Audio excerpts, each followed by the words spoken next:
I welcome a controversial character to the studio. Who remembers Mizzy? Yes, it's the 19-year-old Londoner who caused outrage across social media last year, going viral for dangerous and sometimes criminal pranks like these. Hey, let me get in here. We outside. Hey, hello, can I call the police? The people on the train. Hello. Hi. You got a nice dog. Sorry? You got a nice dog. She's lovely, she's family dog. Don't run away. Doing gang, whole lot of gangs. We outside.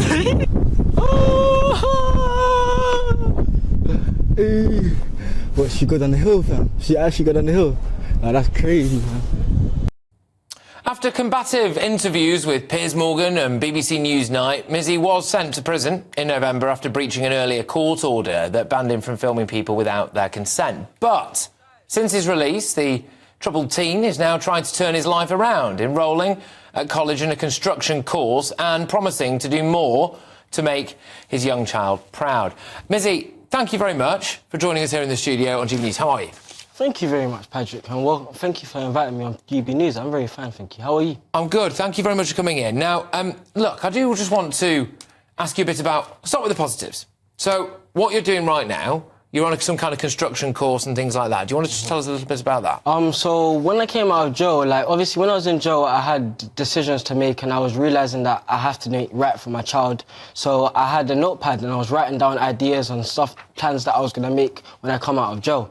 And one of those was to get my CSCS card, because me having a criminal record obviously is going to be a lot harder for me to get a job. So I said, I'm going to get a CSCS card, I'm going to enroll for a course because a couple of my friends are doing the same thing.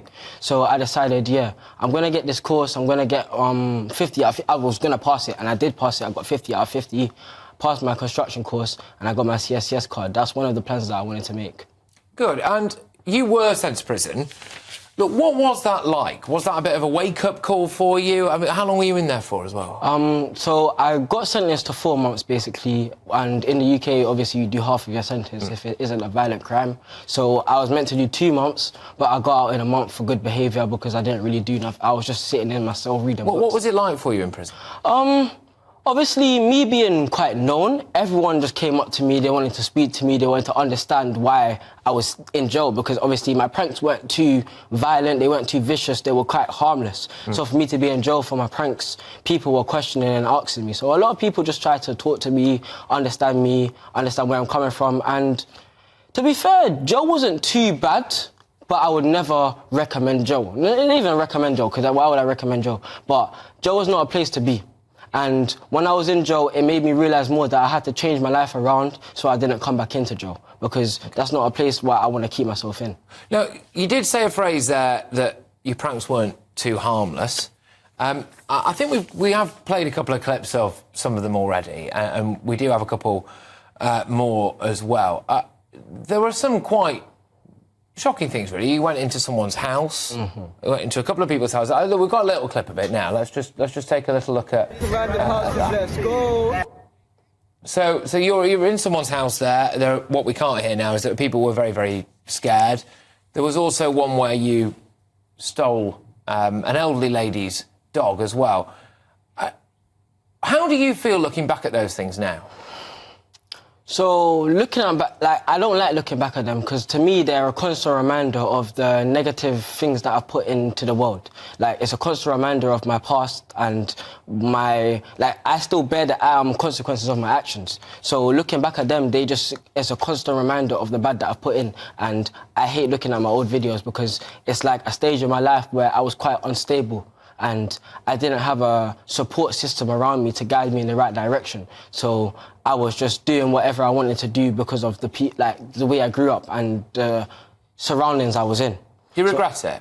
100% I do regret it. And looking back at it, I would have never done what I had to do if I was in a suitable financial situation for myself. I done what I had to do to make it out of what I've been put into. I think some people might be concerned that you could go back to doing that stuff. Would you?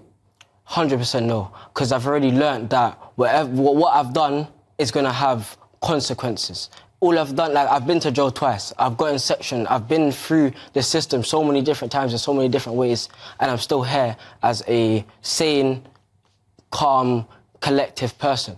And I just want to now preach my story to the youth and make sure they don't get into the same situation that I got into. And other media outlets, apparently, this is the reason why I got in touch with you, because I saw over the weekend, it was on Saturday, you tweeted something about how you'd done interviews with other media outlets, and I think the insinuation was that they were all over you when you were doing bad things, and they wanted to be a part of you when you were a really, really controversial character who was up to no good. And now you have, as you say, you're turning your life around, you're doing what you can. People didn't really want to know you. Is that true? Do you think you've kind of become less notorious now that you've actually got yourself an internship and apprenticeship? I would say so, yes, because even BBC reached out to me, a couple of other news channels reached out to me wanting to do an interview with me about my change. But when they've done the interview and I've shown them me as a person, like, yes, I'm actually trying to change, I'm actually trying to better myself for myself, my child, my family, and all the people that I've hurt in the past for my pranks. I've said this on the interviews, and they haven't dropped the interview. The BBC interview was supposed to drop, they didn't drop it. I've done an interview with The Guardian, they didn't drop it as well. And I feel like because I'm trying to enforce my positive change, they're not trying to push it out there because they want to promote negativity, because negativity sells, controversy sells in the media, like I said before. And you mentioned the media there. I understand that you're doing some kind of media course as well, is that right? Yeah, so obviously right now I'm currently doing a I'm doing two internships. So I'm doing an internship with Video Production News as a journalist where I write articles every Friday, and I'm also doing an internship at a company called Sound Bank, innit? And it's basically, I do digital marketing, but the company itself, they promote creators, digital creators and musicians, and try give them a space to create. So it's like a creative space. Okay. Now look, you did have a lot of influence when you were doing your videos, right? You did have a lot of influence, and that influence was really quite negative. And I've taken a bit of stick online tonight for having you on. People are saying, look, you shouldn't give this guy a platform, okay? I've seen it myself, man. Yeah, all right. And I did want to give you a platform, but I also want to give you an opportunity to apologise to anyone that you might hurt, and also give a message now to people who might want to copy some of the things that you've done, because people have copied it. So is there anything you'd like to say about that? So the first thing you addressed, yeah, I do want to say sorry, because I did say sorry in the BBC interview, and that's the only thing they put out as a clip. So I don't know why they tried to do that, but I'll say it again on GBNews here. I apologise to all the victims in the past that I've may have caused distress to, may have harassed, may have mentally tormented in any type of way.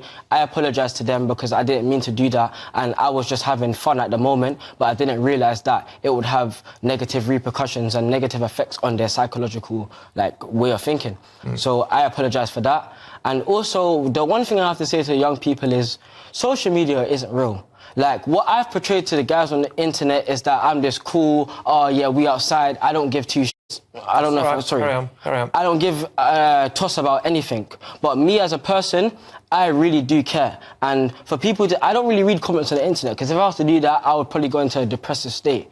But for everyone to say what they're saying and for me to realise that what I've done is bad, you don't want to go into the same tangent that I went on to, where it was just a constant cycle of going to jail, going to this, and then continuing on the same thing, because that's all I know. All I can say to you guys is believe in yourself, and there's bigger things you can do out there than just being an absolute menace on the internet or being antisocial. If you have ambitions, I like to read, I like music, I want